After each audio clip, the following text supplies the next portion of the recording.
अल्लाह के नबी ने फरमाया खुरैम बहुत अच्छे सहाबी हैं, बहुत अच्छे इंसान हैं। लौला तूलो जिम्मतिही व इसबालो इजारिही, बस दो बातों की कमी है, बाल थोड़े लंबे हैं और कपड़ा टखने के नीचे रहता है। हजरत खुरैम रज़ी अल्लाह ताला अन्हु को किसी ने बताया, ऐ खुरैम आज नबी के सामने तेरा नाम लिया गया और नबी ने तेरी तारीफ की, तेरी प्रशंसा की, तेरी शान में नबी ने अच्छी बातें कही, मगर नबी ने कहा खुरैम बहुत अच्छा इंसान है, बस दो चीजों की कमी है, खुरैम के बाल बड़े लंबे लंबे और खुरैम का कपड़ा टकने के नीचे रहता है, ये दो कमी है, पूरी कर ले तो खुरैम बहुत अच्छा इंसान है। खुरैम अपनी बीवी से पूछने नहीं गया कि मैं लंबे बाल में अच्छा लगता हूं कि छोटे बाल में अच्छा लगता हूं। खुरैम अपनी बीवी के पास जाके नहीं बोले कि मेरा कपड़ा टखने के नीचे रहता है, तुझे अच्छा लगता है कि नहीं लगता है। अगर नबी को अच्छा नहीं लगता है, बात खत्म। खुरैम ने कैंची उठाई, बाल छोटा किया और कपड़ा टखने के ऊपर करके उतना कपड़ा काट दिया। मेरे प्यारे साथियों, ये नबी के सहाबा थे। आज हम जो जलील और खार हैं वो इसीलिए खार हैं क्योंकि हम नबी की सुन्नतों से पीछे हैं, हम नबी की नाफरमानी कर रहे हैं। और कान खोल करके सुन लो, जब जिंदगी में नबी की नाफरमानी आएगी तो रोना पड़ेगा। नबी के सहाबा ने हजरत उस्मान गनी के दौर में जब उन्होंने जजीरे कब्रस पर हमला किया और उसको फतह किया तो मुसलमानों में खुशी की लहर उठी, मुसलमानों ने नारे तकबीर लगाया, सारे लोग तो खुशी के मारे खुश थे। एक आदमी रो रहा था, ये रोने वाला कौन था? ये हजरत अबू दरदा थे। अबू दरदा अंसारी थे, ये नबी के बुजुर्ग साहबी थे, इनकी आंखों में आंसू बह रहे थे। लोगों ने कहा अबू दरदा ये तो खुशी का मौका है, ये तो नारे लगाने का मौका है, ये तो खुशियां मनाने का मौका है। अरे अबू दरदा आप क्यों रो रहे हैं, क्या बात है? ये तो खुश होने का मौका है, आपकी आंखों में आंसू क्यों हैं? कहा है लोगों, आज इन लोगों ने अल्लाह ताला की नाफरमानी की है, इन्होंने अल्लाह से बगावत की है, तो अल्लाह ने हमको इनके ऊपर गालिब कर दिया है। आज ये शिकस्त खा गए, आज ये जलील हो गए और अल्लाह ने हमको गालिब कर दिया। मुझे वो दौर याद आ रहा है, मुझे वो हालात याद आ रहे हैं जब मुसलमान भी अल्लाह की नाफरमानी करने लगेंगे तो मुसलमानों को अल्लाह ताला जलील कर देगा। मुझे वो घड़ी याद आ रही है, इसलिए मेरी आंखों से आंसू बह रहे हैं। मेरे प्यारे साथियों, जब आप रसूल की नाफरमानियां करेंगे तो जिल्लत और रुसवाई हमारे और आपके मुकद्दर में आएगी। और आगे बढ़िए, चौथी चीज, हमारी जिल्लत की चौथी वजह क्या है? हमें दुनिया में जिंदगी गुजारने के लिए भेजा गया था, हमें दुनिया के जरिए आखिरत की तैयारी करने के लिए भेजा गया था। हमें ये पाठ पढ़ाया गया था जुमा की नमाज में, हर जुमा को हम ये पाठ पढ़ते हैं, बल तुसिरूनल हयातद दुनिया वल आखिरतु खैरुन व अबका। है मेरे बंदो, तुम आखिरत को भूल न जाना, तुम दुनिया की रंगीनियों में खो करके कहीं जन्नत को भूल न जाना, कहीं जहन्नम को भूल न जाना। हम दुनिया की जमीनों के पीछे पड़ गए, दुनिया की जायदादों के पीछे पड़ गए, जबकि हमारा ईमान और अकीदा है, हम जानते हैं सब ठाट पड़ा रह जाएगा जब लाद चलेगा बंजारा। ये जमीनें यही छोड़ के जाना है, ये जायदादें यही छोड़ के जाना है, 2 गज जमीन में हम सबको दफन हो जाना है। हम जन्नत की जमीन पाने के लिए कोई कोशिश नहीं करते, वो जन्नत जिसके बारे में अल्लाह के नबी ने फरमाया कि जन्नत में एक कोड़ा रखने की जगह, यानी जन्नत में 1 स्क्वायर फीट का एरिया दुनिया की तमाम नेमतों से बेहतर है। मेरे प्यारे साथियों, हम दुनिया परस्त बन गए, दुनियादार बन गए। हमारे नबी की जिंदगी उठा के देखो, शायर कहता है, सलाम उस पर जो उम्मत के लिए रातों को रोता था, सलाम उस पर जो फर्शे खाक पर जाड़े में सोता था, सलाम उस पर कि जिसके घर में चांदी थी न सोना था, सलाम उस पर के टूटा बोरिया जिसका बिछौना था। हमारे नबी ने कभी दुनिया की दौलत और दुनिया के ऐशो आराम के पीछे आप नहीं भागे। आप चाहते तो सोने चांदी के ढेर लगा सकते थे, आप चाहते तो आलीशान मदीना में अपना महल बनवा सकते थे, मगर मेरी प्यारी माओ बहनों, जरा नबी की बीवियों के हालात जाके पढ़ लेना। नबी की बीवियों ने बड़े छोटे छोटे कमरों में जिंदगी गुजार दी। आज तुम्हारे घर में वॉशिंग मशीन भी आ गया, तुम्हारे घर में गैस का चूल्हा भी आ गया, सर्दी के मौसम में हीटर भी आ गया, चाय बनाने के लिए इलेक्ट्रिक केतली भी आ गई, आयरन करने के लिए इलेक्ट्रिक आयरन भी आ गया। दुनिया की सारी नेमतें तुमको मिल चुकी हैं, लेकिन फिर भी मेरी प्यारी बहनों, आज भी तुम्हारी जबान पर अल्लाह का शुक्र नहीं है। आज भी तुमसे पूछा जाए तो कुछ ना कुछ तुम कमी निकाल दोगी। कभी गौर करो कि नबी की बीवियों ने कैसी जिंदगी गुजारी। हजरत आयशा से पूछा गया, ऐ आयशा, ऐ नबी की बीवी, अल्लाह के रसूल की जिंदगी कैसी गुजरा करती थी? फरमाया, ऐ मेरे भांजे उर्वा, अल्लाह के नबी की जिंदगी ऐसी गुजरा करती थी कि 2-2 महीने गुजर जाया करते थे। वमा यूक़दु फी अबियाति रसूलिल्लाहि सल्लल्लाहु अलैहि वसल्लम अन्नार, और अल्लाह के रसूल के किसी घर में चूल्हा नहीं जलता था। अल्लाह के नबी के घर वाले खजूर खा करके और पानी पी करके गुजारा कर लिया करते थे। ओ आरामदेह गद्दों पे सोने वालों, ओ सर्दियों में बड़े मोटे मोटे कंबल और रजाइयों में लपेट करके सोने वालों, तुम्हारे नबी को कभी गद्दा नसीब न हुआ। तुम्हारे नबी तो टूटी चटाई पे लेटा करते थे, और जब गद्दा ऑफर किया गया, जब आपके नबी को आरामदेह गद्दा ऑफर किया गया, आपके नबी ने क्या जवाब दिया? फरमाया, माली वली दुनिया, ओ लोगों, मेरा दुनिया से क्या लेना देना है? मा अना इल्ला कराकिबिन, मैं तो दुनिया में एक मुसाफिर की तरह हूँ, मैं तो दुनिया में एक मुसाफिर की तरह आया हूँ। इस्तज़ल्ला तहत शजरतिन, जो किसी पेड़ के नीचे आराम करने के लिए आता है, थोड़ी देर आराम करता है, सुम्मा राह फतरकहा, और फिर अपनी मंजिल की तरफ चला जाता है। मैं दुनिया में परमानेंट नहीं आया हूं। ये पैगाम आपके नबी ने आपको दिया है मेरे प्यारे साथियों। ये पैगाम हमने भुला दिया, ये मैसेज हमने भुला दिया। दुनिया हाय दुनिया, हाय दुनिया, हमारी जिंदगी दुनिया के लिए, सुबह से लेकर शाम तक दुनिया के लिए जीते और मरते, जबकि ये दुनिया अल्लाह के नबी की नजर में कैसी थी और अल्लाह की नजर में कैसी थी मेरे साथियों। नबी अकरम सहाबा के साथ जा रहे थे, रास्ते में एक बकरी का बच्चा मरा हुआ पड़ा था, छोटे छोटे कान वाला।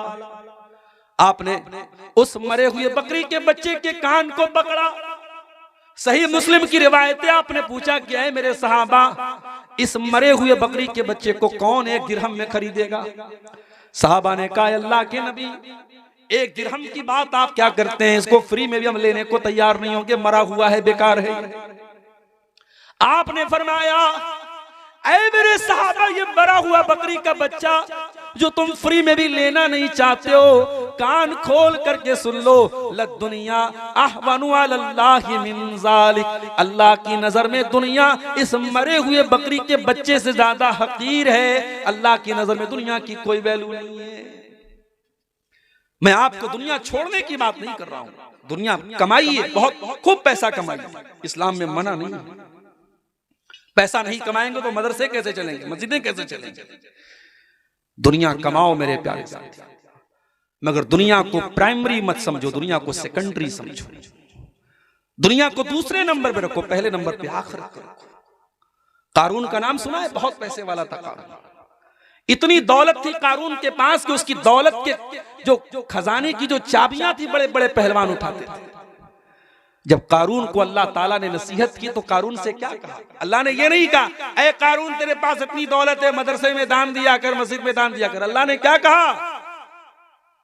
फरमाया, वब्तगी फीमा आताकल्लाहु दारल आखिरा, ऐ कारून, तुझको अल्लाह ने दौलत से नवाजा है, अपनी दौलत के जरिए तू आखिरत की तैयारी कर। वला तंस नसीबक मिनद दुनिया, और ऐ कारून, दुनिया में जो तेरा हिस्सा है, अपनी दुनिया के हिस्से को भी तू मत भूल, दुनिया का भी हक अदा कर, लेकिन असल मकसद तू आखिरत को बना ले। तेरी जिंदगी का प्राइमरी मकसद आखिरत होना चाहिए। मेरे प्यारे साथियों, जब हम दुनिया परस्त बन गए तो हम वहीं से हमारी उल्टी गिनती शुरू हो गई और हम जलील हो गए। और ये खतरा था अल्लाह के रसूल को, ये खतरा था अल्लाह के नबी को कि मेरी उम्मत दुनिया परस्त हो जाए। आपने एक मर्तबा सहाबा के सामने फरमाया, मल फकरा अख्शा अलैकुम, ऐ मेरे सहाबा, मुझे इस बात का डर नहीं है कि तुम गरीब हो जाओगे, मुझे तुम्हारी गरीबी का डर नहीं है।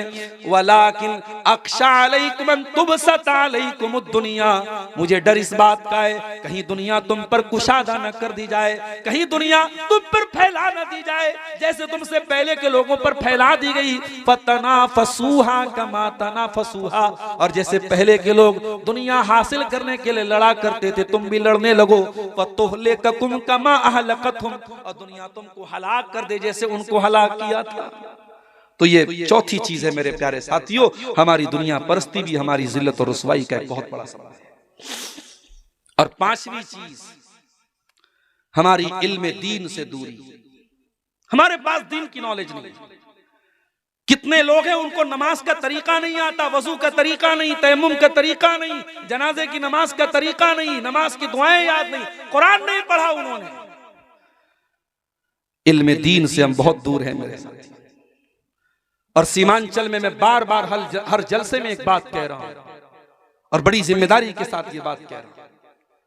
और चूंकि यहां अंसारी बिरादरी के लोग बैठे हैं, आपसे भी कह रहा हूं, मैं उधर पाकुड़ और साहिबगंज में भी कह चुका हूं आपकी बिरादरी के लोगों से कि आपको अगर अपने समाज को जागरूक बनाना है तो जुमा का निजाम और मजबूत बनाइए। अपनी मस्जिदों में अच्छी तनख्वाह पर अच्छा इमाम रखिए जो तैयारी के साथ जुमा का खुतबा दे। और अगर 12 बजे जुमा का खुतबा शुरू होता है तो कोशिश कीजिए 11:30 बजे, 11:15 बजे मस्जिद में पहुंच जाए। और अच्छे मौजुआत पर तकरीरें हो जुमा के खुतबे में। और उसके बाद आप बच्चों को भी लेके पहुंचिए और अपनी माओ बहनों को भी आप मस्जिद में उनका भी इंतजाम कराइए। आज अफसोस के साथ हमें कहना पड़ता है कि आज सीमांचल की 99% मस्जिदों में औरतों के लिए इंतजाम नहीं है, जो बहुत बड़ी कमी है आपके इलाके में। आप जलसों में औरतों का अरेंजमेंट करते हैं, बगैर औरतों के जलसा नहीं होता है, लेकिन आपकी मस्जिदों में हाँ उनका मुकम्मल पर्दे का इंतजाम कीजिए। जो औरत आए मुकम्मल पर्दे में आए, उनका दरवाजा अलग रखिए, एंट्री अलग रखिए, मगर रखिए आप। और आप यकीन कीजिए मेरे प्यारे साथियों, 1 साल तक अगर पाबंदी से अगर आपके घर की औरतें, हमारे घर की औरतें अगर जुमा में जाना शुरू कर दें तो बहुत दीन की मालूमात उनको हो जाएगी, बहुत सारी बुराइयों से वो ऑटोमेटिक बच जाएंगी। आज समाज की आधी बुराइयां औरतों की अज्ञानता और उनकी जहालत की वजह से। अल्लाह के प्यारे नबी फरमाते हैं, तलबुल इल्म फरीज़तुन अला कुल्लि मुस्लिम, इल्म हासिल करना हर मुसलमान मर्दो औरत पर फर्ज है। कौन सा इल्म? मेडिकल का नहीं। हमारी कौम के लोग डॉक्टर बने, अच्छी बात है, मगर ये कंपलसरी नहीं है। हमारी कौम के लोग इंजीनियर बने, अच्छी बात। और आज अफसोस के साथ कहना पड़ता है कि आपकी अंसारी बिरादरी आज तालीम के मैदान में बहुत पीछे है। आप किसी सीमांचल में रहते हैं, शेरशाबादी भाइयों ने तो अपने आप को डेवलप किया है। आज कटिहार में किसी ने मुझे बताया कि 100 डॉक्टर अगर आपको मिलेंगे मुसलमान तो 80 आपको शेरशाबादी मिलेंगे। मगर आपकी अंसारी बिरादरी आज इस मामले में भी दुनिया की तालीम में भी पीछे है। हम मजदूर है तो हम चाहते हैं हमारा बच्चा भी मजदूर हो जाए। जिसके 4-5 बेटे हैं वो कहता है बस 10 साल की परेशानी, उसके बाद तो मेरे बेटे कमाने लगेंगे। आपकी जिंदगी का एक ही मकसद है, बेटा बड़ा हो उसको मजदूरी करने के लिए भेज दिया जाए, काम करने के लिए भेज दिया जाए। मेरे प्यारे साथियों, कुछ कुर्बानी दे करके अपने बच्चों को तालीम के मैदान में भी आगे बढ़ाओ। कुछ बच्चे आपके डॉक्टर बने, कुछ बच्चियां आपकी डॉक्टर बने, कुछ बच्चे आपके इंजीनियर बने। आज असरी तालीम में भी हम पीछे हैं। और दीन की जो तालीम है, अल्लाह कौन है, रसूल कौन है, और ईमान क्या है, और इस्लाम क्या है, ये जो मोटी मोटी बातें हैं ये सब का जानना जरूरी है। उसके लिए भी आप मस्जिदों में मकतब कायम कीजिए। अल फलाह एकेडमी जैसे इदारे जो आपके बच्चों को दुनिया के साथ साथ दीन की तालीम देते हैं, इन इदारों से अपने बच्चों को जोड़िए। मेरे प्यारे साथियों, अफसोस के साथ कहना पड़ता है आज दुनिया की तालीम तो थोड़ी बहुत हम हासिल भी कर रहे हैं, मगर दीन की तालीम में बहुत पीछे हैं। अल्लाह कुरान में कहता है यालमून ज़ाहिरम मिनल हयातिद दुनिया व हुम अनिल आखिरति हुम गाफिलून, कि मेरे बंदे दुनिया की बहुत नॉलेज रखते हैं लेकिन आखिरत से बहुत गाफिल हैं, दीन से बहुत गाफिल हैं। मेरे प्यारे साथियों, आप दीन की जानकारी हासिल कीजिए। उसके बाद छठी चीज, यहूद और नसारा की अंधी तकलीद। आज जो गाना वायरल हो जाए फेसबुक और सोशल मीडिया पर, हमारे छोटे छोटे बच्चे भी गा रहे हैं, जो कपड़ा वायरल हो जाए हमारे घर की लड़कियां भी पहनने लगती हैं। आपके घर में लड़कियां नकाब पहन रही हैं, नकाब में भी जो फैशन चल गया, नकाब के ऊपर माशाअल्लाह लिखा है तो माशाअल्लाह वाले नकाब बहुत मार्केट में आपको मिल जाएंगे। इस्लाम की शहजादी लिखा है तो शहजादी वाले माइक जो है आपको नकाब बहुत सारे मिल जाएंगे। मेरे भाइयों, फैशन के पीछे मत भागो, आप खुद अपना एक फैशन बनाओ। मैं कहता हूं अगर मुसलमान नौजवान ढंग का लिबास पहने, टखने के ऊपर उसका कपड़ा हो, चाहे वो पैंट ही पहने, शर्ट ही पहने, कुर्ता पैजामा पहने, शेरवानी पहने, क्या ये फैशन नहीं है? ये जो फैशन आपका इस्लामिक फैशन है, आप अपने आप को ऐसा बनाओ कि दुनिया आपको कॉपी करे। दुनिया को कॉपी मत करो मेरे प्यारे साथी। अल्लाह के प्यारे नबी फरमाते हैं लतत्तबिउन्ना सुनन मन कान क़ब्लकुम शिब्रम बिशिब्रिन व ज़िराअम बिज़िराइन। तुम अपने से पहले के लोगों के तरीके पर चलोगे। अगर वो एक बित्ता चलेंगे तो तुम एक बित्ता चलोगे। बित्ता बूझ रहे हैं ना, समझ रहे हैं ना? एक बित्ता चलेंगे तो तुम भी एक बित्ता चलोगे, एक हाथ चलेंगे तो तुम भी एक हाथ चलोगे। हत्ता लौ सलकू जोरा ज़ब्बिन, और अगर वो किसी जानवर के बिल में चले जाएंगे तो तुम भी बिल में चले जाओगे।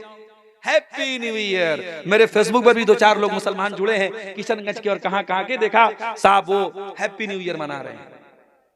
हैप्पी न्यू ईयर मना रहे हैं। हैप्पी न्यू ईयर क्यों मना रहे हो भाई? बेगाने की शादी में अब्दुल्ला क्यों दीवाना हो रहा है? ना आपका कैलेंडर है ना आपका। अब चलो ठीक है, आपके मुल्क में यही कैलेंडर चल रहा है, आप तारीख उसी में लिख रहे हो, नोट करो, कोई बात नहीं, लेकिन आप नया साल मना रहे हो। इस्लाम में कोई नया साल मनाने का कॉन्सेप्ट नहीं है। इस्लाम तो हमें ये तालीम देता है कि हर गुजरते हुए साल के साथ हम अपने आप को इवेलुएट करें, अपने आप को एनालाइज करें, अपना तज्जिया करें, अपने आप को जांचें परखें कि हमारे अंदर क्या कमी है, क्या कोताही है, हमारी नेकियों में इजाफा हुआ कि नहीं हुआ, हमारी कमियों में दूरी हुई कि नहीं हुई। हम तो साहब नया साल मना रहे हैं। तो हम दूसरों की नकल न करें मेरे प्यारे साथियों। और उसके बाद 2 चीजें और बयान करके बात खत्म कर रहा हूं। औरतों का बिगाड़ भी एक बहुत बड़ी वजह है हमारी कौम की तबाही और बर्बादी के पीछे। आज हमारी औरतें, माफ कीजिएगा, मैं तो जिम्मेदार मर्दों को ही मानता हूं। अगर हमारी कौम की बेटियां आज बेहया हुई हैं तो ऐसा नहीं है कि मर्द हजरात वो दूध के दूल्हे हैं। अगर लड़की बेपर्दा घूम रही है तो उस बेपर्दा लड़की को घूरने वाले और देखने वाले मर्द हजरात ही हैं। अगर लड़की किसी के साथ भागी है तो जिसके साथ भागी है वो कोई लड़का ही है। ताली एक हाथ से नहीं बजती है मेरे प्यारे साथी। समाज अगर दूषित हुआ है, समाज अगर खराब हुआ है, हम सिर्फ औरतों को भी जिम्मेदार करार नहीं दे सकते, हम सिर्फ मर्दों को भी जिम्मेदार करार नहीं दे सकते। आज हमारी घर की औरतें जो बेपर्दगी हमारे यहाँ आई है, जो महरम गैर महरम का फर्क हमारे यहाँ मिटा है, जो देवर भाभी के बीच में जो सीमाएं होनी चाहिए वो सीमाएं क्यों नहीं है, जो जीजा साली के बीच में जो हदें होनी चाहिए वो हदें क्यों नहीं है, हमारे घर में पर्दे का माहौल क्यों नहीं है, हमारी जवान होने वाली बेटी जब घर से निकलती है तो बेपर्दा क्यों निकलती है, उसको टाइट किस्म के कपड़े कौन ला के दे रहा है, उसे बाइक पर घुमाने बेपर्दा कौन जा रहा है। अकबर इलाहाबादी ने बिल्कुल सही कहा था, बेपर्दा नजर आई कल जो चंद बीबियां, अकबर जमीन में गैरत कौमी से गड़ गया, पूछा जो उनसे आपका पर्दा वो क्या हुआ, कहने लगी कि अक्ल पे मर्दों के बढ़ गया। मेरी प्यारी माओ बहनों, मैं आपको भी यही संदेश देना चाहता हूं, आप अगर नकाब में निकलती हैं, पर्दे में निकलती हैं तो अपने पर्दे की लाज रखना। दुनिया आपके पर्दे को जब देखती है तो दुनिया आपके पर्दे को इस्लाम से जोड़ती है, और जब आप नकाब पहन करके कोई गलत काम करेंगी तो दुनिया ये नहीं कहेगी कि लड़की ने किया, दुनिया कहेगी इस्लाम की मानने वाली लड़की ने किया।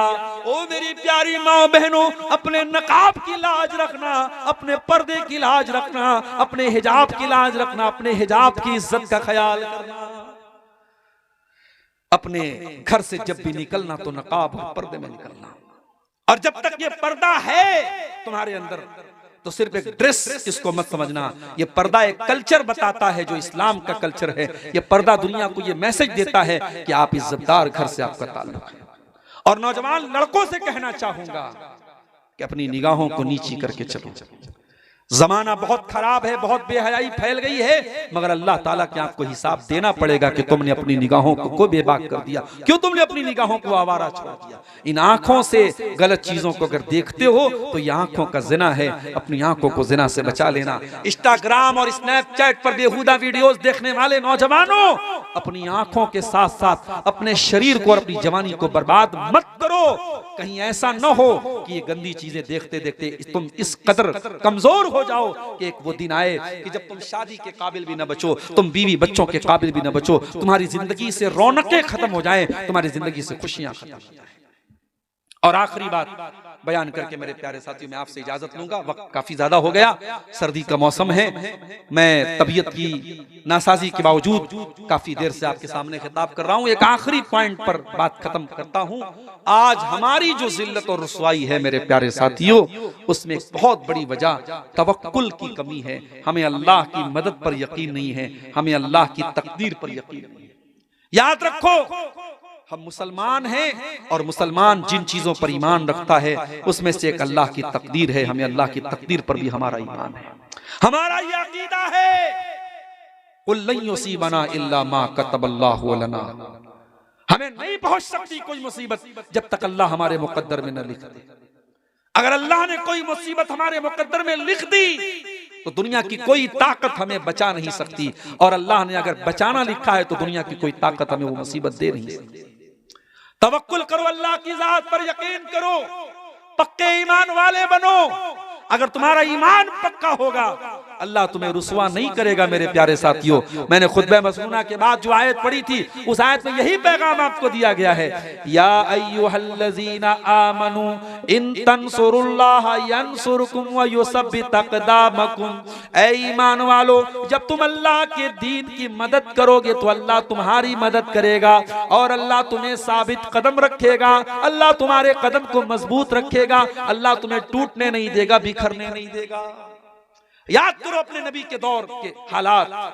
कभी आपके नबी गारे सौर में थे और दुश्मन बिल्कुल करीब पहुंच चुका था और आपके नबी ने अपनी जबान से कहा था हजरत अबू बकर सिद्दीक से, ला तहज़न इन्नल्लाह माअना। ऐ अबू बकर डरो नहीं, अल्लाह हमारे साथ है। कभी हजरत मूसा अलैहिस्सलाम ने कहा था अपनी कौम से, इन्ना मई रब्बी सयहदीन, मेरा अल्लाह मेरे साथ है, वो जरूर कोई ना कोई रास्ता निकालेगा। कभी इब्राहिम अलैहिस्सलाम ने कहा था जब अपनी कौम को छोड़ के जा रहे थे, इन्नी ज़ाहिबुन इला रब्बी सयहदीन, मेरा रब जरूर कोई ना कोई रास्ता निकालेगा। मेरे प्यारे साथियों, आज समंदर में रास्ता आज भी बन सकता है।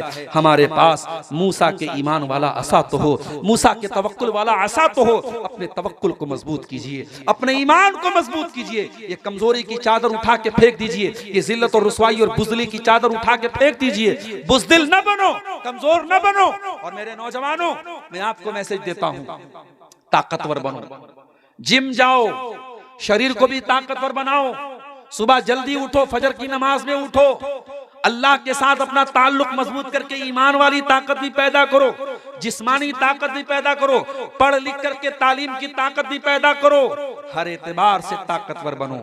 और जब एक मुसलमान ताकतवर बनेगा तो वो अपनी ताकत का दुरुपयोग नहीं करेगा, वो ताकत का गलत इस्तेमाल नहीं करेगा, वो किसी कैफे में जाके किसी बेकसूर को नहीं मारेगा, किसी की मॉब लिंचिंग नहीं करेगा, किसी की हत्या नहीं करेगा, किसी के मजहब पर छींटाकशी नहीं करेगा। जो सच्चा पक्का मुसलमान होगा वो अपनी ताकत का कभी मिसयूज नहीं करेगा। उसकी ताकत का इस्तेमाल होगा तो जुल्म के खात्मे के लिए होगा, उसकी ताकत का इस्तेमाल होगा तो मजलूम की मदद के लिए होगा, उसकी ताकत का इस्तेमाल होगा तो जालिम के खिलाफ होगा।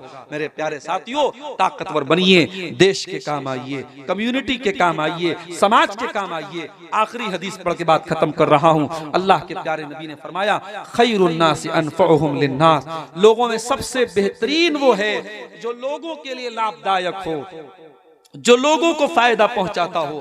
आप देखिए आपकी जात से समाज को क्या फायदा पहुंच रहा है। मेरे प्यारे साथियों, ये असबाब ज़वाल उम्मत के मौजू पर चंद बातें आपके सामने रखी गई, इस उम्मीद के साथ कि हम अपनी कमजोरियों को टटोलेंगे, अपने गरेबानों में झांकेंगे और इन कमियों को दूर करके हम अपनी इस्लाह करेंगे। रब्बुल आलमीन से दुआ है, इलाही आलमीन हमें ईमान की ताकत से और अमल की ताकत से अल्लाह ताला हमें माला माल कर दे, हमारी कमजोरियों पर हमें काबू पाने की तौफीक अता फरमाए। इलाही आलमीन हमारे नौजवानों की हिफाजत फरमाए, हमारी खवातीन की हिफाजत फरमाए। अल्लाह इस इदारे को, अल फलाह एकेडमी को और माद उबई बिन काब आपको अल्लाह ताला और तरक्की अता फरमाए।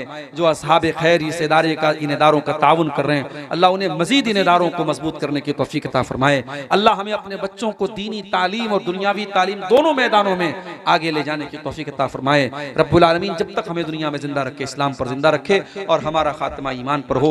आमीन व आखिर दावाना अनिल हम्दुलिल्लाहि रब्बिल आलमीन। वस्सलामु अलैकुम व रहमतुल्लाहि व बरकातुहू। शुक्रन जज़ाकुमुल्लाहु खैरन व अहसनल जज़ा।